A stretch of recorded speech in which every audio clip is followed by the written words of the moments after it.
Recently मैंने video बनाया था कि इतने ज़्यादा एक्सपेरिमेंटल क्लोथ क्यों बनते हैं फैशन शोज़ में और उसके पीछे की क्या वजह है, उसकी एक वीडियो मेरे चैनल पे बनाई है। प्लीज़ उसको वॉच ज़रूर करना। बट इस वीडियो में बताने वाली हूँ कि फैशन शो में जो गारमेंट होते हैं, जो पर्पज़ली शो के लिए बनते हैं, उसके बाद उसका क्या यूज़ होता है। बहुत ही इंटरेस्टिंग वीडियो है। बहुत कुछ ऐसी सीक्रेट बताऊँगी जो मैंने भी फ़ील किया है और आप भी आज इस वीडियो में जानोगे। आप सभी को तो पता है कि शो में बहुत सारे पैसे लगाने पड़ते हैं, बहुत सारे इन्वेस्टमेंट करने पड़ते हैं फैशन शोज़ में कलेक्शन रेडी करने के लिए और उसमें पार्टिसिपेट करने के लिए, अपने शो को प्रेज़ेंट करने के लिए भी। इतने सारे पैसे लगाने के बाद आपको पता है उस ड्रेस का क्या होता है। शो में तो बहुत ही अच्छा लगता है, बहुत ही अट्रैक्टिव, बहुत ही यूनिक लगता है, बट उसके बाद उसका क्या होता है, उस सारे ड्रेसेस को फेंक दिया जाता है, यूज़लेस हो जाता है, कोई यूज़ नहीं, जस्ट कॉर्नर में उसको फेंक देते हैं। शो खत्म होते ही वो सब कुछ वेस्ट हो जाता है। आप बिलीव करोगे इस बात पे? वैसे करना भी मत, क्योंकि मैं मजाक कर रही हूँ।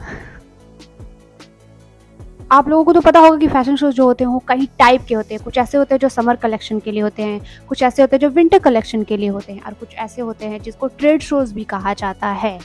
इनमें मैक्सिमम कलेक्शन जो होते हैं वो वेरेबल होते हैं, 100% वेरेबल होते हैं। जो बड़े बड़े डिज़ाइन ऑर्गेनाइज करते हैं, जो बड़े बड़े डिज़ाइन अपने कलेक्शन को दिखाने के लिए ऑर्गेनाइज करते हैं, जैसे हमारे इंडिया में लैक्मे फैशन वीक है, मिलन फैशन वीक है, बहुत सारे ऐसे फैशन वीक है जिसकी वीडियो मैंने चैनल पर बनाई है, उसको भी वॉच कर लेना। जो वेरेबल नहीं होते हैं, जिनको mainly ramp walk fashion show के लिए ही बनाया जाता है, उन गारमेंट्स का क्या होता है। एक गारमेंट जो पहले से बनी हुई है, लोग उसको पहले से देख चुके हैं, तो क्या वो सच में लोग उसको पहनना भी पसंद करेंगे, यूज़ भी करना पसंद करेंगे? बहुत बड़ा सीक्रेट है, चलिए जानते हैं। रिसेंट फैशन शो में अपने गारमेंट्स अपने कलेक्शन के साथ क्या किया है, मैंने क्या किया है, वो भी जानते हैं। सो मैं 2 पॉइंट आप लोगों को बताऊंगी, 2 मेन रीजन बताऊंगी। तो फर्स्ट में आपको कुछ ऐसे पॉइंट क्लियर करूंगी एंड सेकंड में आपको बहुत ही डिफरेंट चीज पता चलेगा। तो सबसे पहले फर्स्ट पॉइंट में मैं बता दूं कि जो शोज़ होते हैं, जो उसका डिज़ाइनर होता है, जिस ड्रेस को डिज़ाइन करता है, सारे गारमेंट डिज़ाइनर्स के पास चले जाते हैं, जैसे थे वैसे ही सही सलामत। चाहे तो डिज़ाइनर्स खुद अपने गारमेंट ले जाए या फिर वहाँ के जो भी ऑर्गेनाइज़र होते हैं वो डिज़ाइनर्स के सारे गारमेंट उन्हें पहुँचा देते हैं सही सलामत। क्योंकि कुछ गारमेंट स्पॉन्सर्स भी होते हैं और कुछ गारमेंट पर्पजली बनाया भी जाता है। कुछ ऐसे फैशन शोज़ के कलेक्शन होते हैं जो सेलिब्रिटी को गिफ्ट कर दिया जाता है, उसके बाद उसका यूज़ गिफ्ट में भी यूज़ कर सकते हैं। यस, जो कि सेलिब्रिटी अगर आपका ड्रेस लेगा तो ऑब्वियसली वो पहनेगा और शो अप भी करेगा, इससे आपका भी नाम होगा और लोग आपको जानेंगे। तो थर्ड पॉइंट है, जिनमें डिज़ाइन को, गारमेंट्स को, शो के जितने भी कलेक्शन होते हैं उनको रीडिज़ाइन किया जाता है, रिसाइकिल किया जाता है। कोई भी डिज़ाइन है थोड़ा एक्सपेरिमेंट, यूनिक, बहुत ही इमेजिनरी कॉस्ट्यूम है और उसको अगर आप चाहते हो तो उसको आप रीडिज़ाइन भी कर सकते हो, साथ ही साथ रिसाइकिल भी कर सकते हो। ये दोनों पॉइंट तो आपको पता होगा ना। अगर नहीं जानते हो तो कमेंट में पूछ लेना। आप देखते हो कि रेड कार्पेट्स पे एंड फैशन शोज़ में सेलिब्रिटीज़ ही मोस्टली शो स्टॉपर होते हैं। तो कुछ ऐसे सेलिब्रिटीज़ भी होते हैं जो उन ड्रेस को बाई कर लेते हैं, परचेस कर लेते हैं, तो उससे भी काम बन जाता है। मतलब अगर आपका ड्रेस बहुत ही यूनिक है, बहुत ही अट्रैक्टिव है और किन्हीं सेलिब्रिटी भी उनको परचेस करते हैं रियली, तो ये भी एक बहुत बड़ा यूज़ है। शो के बाद इसका भी यूज़ किया जाता है।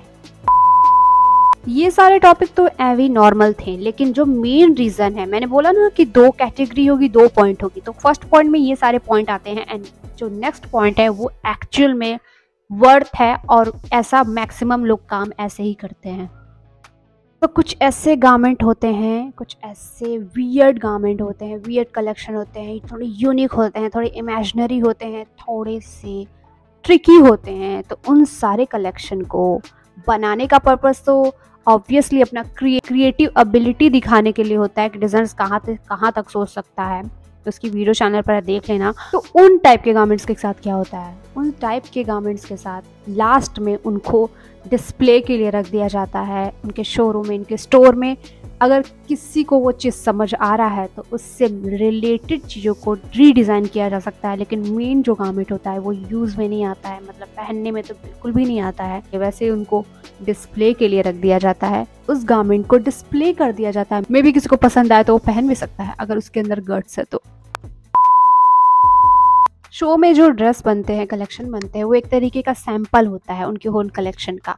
पर उस सैंपल को स्टेज पे आने से पहले उसकी होती है फोटोग्राफी होती है एंड उसका लुक बुक बनता है जो रनवे शोज़ होता है। उसके बाद ट्रेड शोज़ भी होता है। ट्रेड शोज़ में मोस्टली जो होते हैं बायर होते हैं, रिटेलर्स होते हैं, जिनको एक्चुअल में उस पीस के बहुत सारे कॉपी चाहिए। अगर उनको अच्छा लगता है वो एग्जामिन करते हैं, उनको अगर समझ में आता है कि ये फ्यूचर कलेक्शन हो सकता है तो वो ऑर्डर करते हैं। जो मेनली बायर एंड रिटेलर्स ही वहाँ पे मौजूद होते हैं।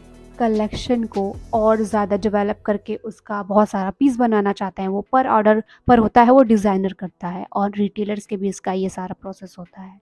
इन केस वो कलेक्शन अगर रिटेलर्स एंड बायर्स को समझ में नहीं आया तो डिज़ाइनर जो होता है वो अपने जो ड्रेसेस होते हैं उसको रख देते हैं ताकि उनकी स्टोरेज ना फुलफिल हो, क्योंकि बहुत सारी ऐसी चीज़ें हैं जो हमेशा चलती आ रही है। सीजनल कलेक्शन हमेशा बनती रहती है, तो उस बेसिस पे उस पीसेस को फ्यूचर के लिए डिज़ाइन टीम मिलकर उसको रख देते हैं। और उसके बाद फ्यूचर में उस कलेक्शन का यूज़ भी किया जा सकता है उनके डिज़ाइन के अकॉर्डिंग, अगर उनका डिज़ाइन का कलेक्शन उनको समझ में आता है तो।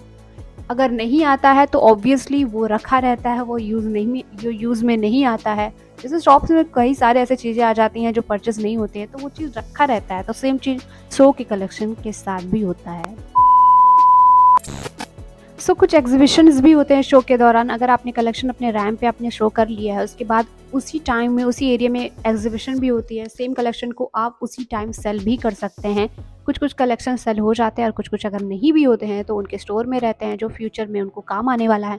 जैसा मैंने बोला कि उसको रिसाइकिल एंड रीडिज़ाइन भी किया जा सकता है। तो जैसा कि मैंने बोला था कि मैं बताऊंगी आपको बोनस पॉइंट में कि मैंने अपने शो के कलेक्शन के साथ क्या किया, जो मैंने रिसेंटली किया है शो एंड लास्ट 6 मंथ पहले मैंने किया था एंड उसके पहले भी किया था। तो मैंने टोटल 3 शोज़ किए हैं। तीनों के बेसिस पे अपने कलेक्शन के साथ क्या किया, अपने गारमेंट्स को मैंने डिज़ाइन किया तो उसके साथ क्या किया, चलो जानते हैं। उस गारमेंट को बनाने के लिए बहुत सारे टीम की ज़रूरत थी, बहुत सारे ऐसे प्रोसेस की ज़रूरत थी, बहुत सारे पैसे की ज़रूरत थी, बहुत सारे ऐसे mind end of course creativity ability की ज़रूरत थी। जो सब कुछ मैंने इन्वॉल्व किया है उसमें मेरी फीलिंग थी, उसमें मेरा पूरा पैशन था। और ऑब्वियसली यार उसको रख नहीं सकते हैं और उसका कोई अल्टरनेटिव तो निकालना ही पड़ता है। तो मैंने डिसाइड किया कि मैं अपने कलेक्शन को लोकल मार्केट में सेल करूँगी, किसी रिटेलर्स को सेल करूँगी। मैंने ऑफलाइन और ऑनलाइन दोनों ट्राई किया।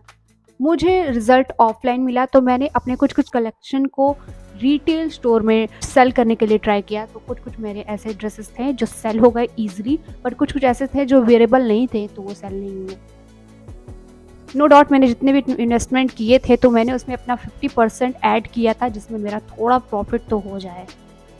जैसे मैंने बताया कि रिसाइकिल एंड रीडिज़ाइन भी किया जाता है। अगर आप कुछ बनाते हो जो एक्चुअल में वियर्ड है, उसके बाद उसका कोई यूज़ नहीं है, सेकेंड स्टेप यही लिया कि मैंने अपने डिज़ाइन का थोड़ा रीडिज़ाइन किया एंड रिसाइकिल किया। जो भी गारमेंट थे, जो भी पैचेस थे, जो भी उसमें सारे इन्वॉल्व थे चीज़ें कलेक्शन में, उसको मैंने रीडिज़ाइन भी किया, रीयूज़ किया। क्योंकि उस टाइम के लिए, उस पर्टिकुलर शो के लिए थीम के अकॉर्डिंग वो सारी चीज़ें तो बेस्ट थी, बट वो रेगुलर वियर में तो बिल्कुल भी नहीं आती है।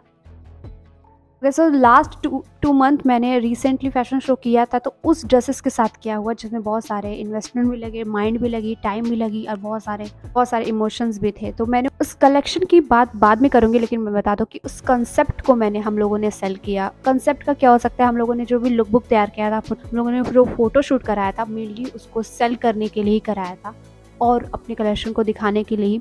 रैम शो में जिस तरीके से शोज़ होता है उसके बाद जो यूज़ होता है इस कलेक्शन का, उस हिसाब से हुआ। मैंने क्या, तो हम लोगों ने ट्राई किया कि हम लोग अपने कंसेप्ट को सेल करते हैं। तो कंसेप्ट को सेल करने का मीनिंग ये है कि मेरा जो गारमेंट था होल, उसको उस कंसेप्ट को सेल करना। तो पिक्चर्स के थ्रू उस कंसेप्ट को सेल किया और कंसेप्ट को भी सेल किया जा सकता है। जैसे कि हम लोग अगर कोई डिज़ाइन बनाते हैं तो एक्चुअल में हम लोग दे देते हैं, अगर मार्केट में उसकी रिक्वायरमेंट है तो कुछ डिज़ाइंस को मार्केट में दे सकते हैं। वैसे ही हम लोगों ने अपने कंसेप्ट को दिया कि हम लोगों ने स्क्रैच से जो भी स्टार्ट किया था वो सब कुछ इसमें इन्वॉल्व था, सारे डॉक्यूमेंट, सारे प्रोजेक्ट उसमें इन्वॉल्व थे। यस, तो वो हम लोग का एक थर्ड वे था कि हम लोग उसके बाद शो के बाद क्या कर सकते थे। तो यस, तो आज का टॉपिक बहुत ही यूनिक था। होप करती हूँ कि आपको मेरी वीडियो अच्छी लगी होगी। तो थैंक यू सो मच कि आपने वीडियो वॉच किया। प्लीज़ सब्सक्राइब कर लेना and please bell icon press कर देना। मिलते हैं नेक्स्ट वीडियो में। Bye bye, take care.